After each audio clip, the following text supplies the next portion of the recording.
Hey there, I'm Parth Doshi, exploring the field of RPA and sharing my learnings with you by making videos. So, in this video, we are going to see a very interesting topic and also a very helpful topic, according to me. So, let me give you a quick overview of what we are going to see in this video. In this video, we are going to see how we can invoke an HTML file using UiPath Studio. And after invoking, so suppose whatever data you fill in your HTML web page or HTML form, how we can use that data in UiPath.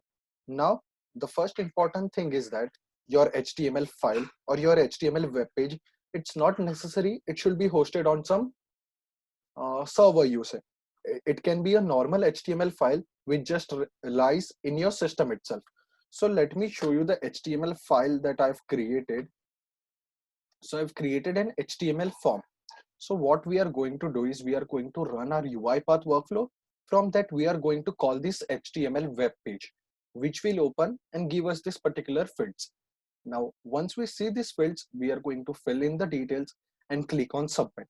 Now, on click of submit, what we are going to do is we are going to get the output in the form of JSON in an output variable.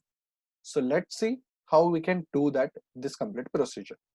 Now let me show you the code behind this particular form. So now when we create an HTML form, the ideal syntax is in this way: form, giving the placeholder name here, giving the input type, text, name, ID, and all that. So this is the normal way of creating an HTML simple form. Now after that, what we are doing is we are writing a short JavaScript over here, as you can see. Now on click of submit, so we are getting that click through the this our element ID. So you can see ID is submit button, and we are using that over here in our JavaScript. Now on click, we are calling a function which is going to give us this particular output. Now in function, we are assigning the value of name, phone, email through their ID. You can see first name, last name, and email. So we are using all that three over here. We are taking its dot value. We are writing to take that value, and we are saving in the variables. Now using that variable, we are creating an output string, which is going to be in the form of JSON. Now once we have created this over here, as you can see, first name slash colons. So this is just the basic JSON string format. You can see we have passed the variables, the first name, the last name, and the email. Now once we have passed this, we are writing a message to send the output, that is window.external.set result output string. So this is our basically going to set our results. Now let's see how we are doing this completely in UiPath. So in UiPath, the activity which we are going to use is going to be custom input activity. Sorry for the spelling wrong. So now if you see, displays an HTML file that sends that data back to the workflow included in UiPath.system activities. So now this activity, as we can see, it is a part of UiPath.system activities.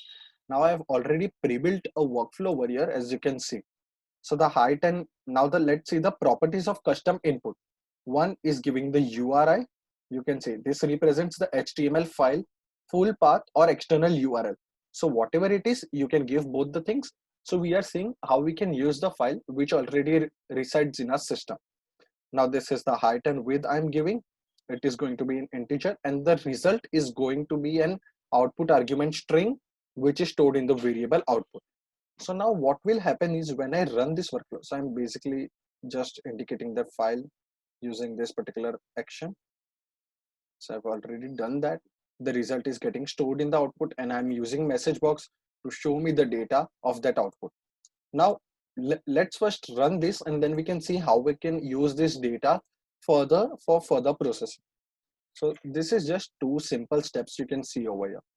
Now I'm going to run my workflow. Let's see what we are getting in the output.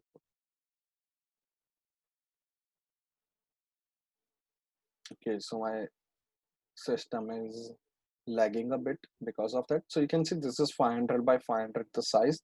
Now I have got this error, so I will have to allow the block content, otherwise my workflow won't get processed. So you can see this was the HTML form which we created. This is the data I'm giving. Okay, so now when I once click on submit, you will see a message box with a JSON output. You can see first name Parth. Okay, so I forgot to change it over here. Last name, it's showing this, so I have to change. Let's change this once. Okay. Open with. So first I was trying some things, so because of that I've kept it that way. So this is going to be name, and the middle one is going to be email, and this is also going to be, okay, so this I have to change to phone number. So let me do that. Let me just copy this and let me go to edit, replace, find last name for me, replace it with phone number, replace all. So that's done. Cancel, file, save. So this was, I had to change few things. Let us run it again and see. Okay, so okay, so that is wrong click by me. Let me just close this. Giving path.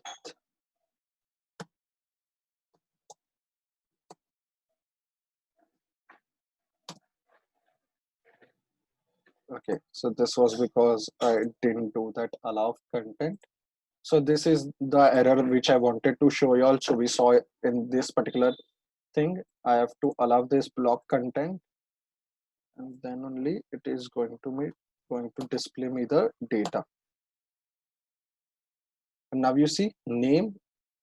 Okay, so again I messed it up over here, but this was what I'm trying to show you, like how you can get the output data by running the HTML file. So now once you have done this, you can use other JSON data conversion activity to maybe convert your this form data into the JSON data table, from JSON to data table, from JSON to CSV, JSON to XML. So I hope you got a clear understanding. So not only HTML files can be formed, but you can create your maybe portal or something which resides in your system as well. You can run it. Once the data is submitted, the data will directly go into your Excel file or something. Now we have UI path forms also for that. Well, if you want to actually like have a complete attended system or something, attended bot which is going to take the data in the form of forms, and we have many more, you can say, advancement in that as well, and many more added features. So there will be videos coming on UiPath forms as well. But if you are concerned with invoking an HTML file and getting the output with that, this video is for you. Thank you for watching the complete video. Subscribe now to learn something new every day on my channel, Learning by Doing. Thank you.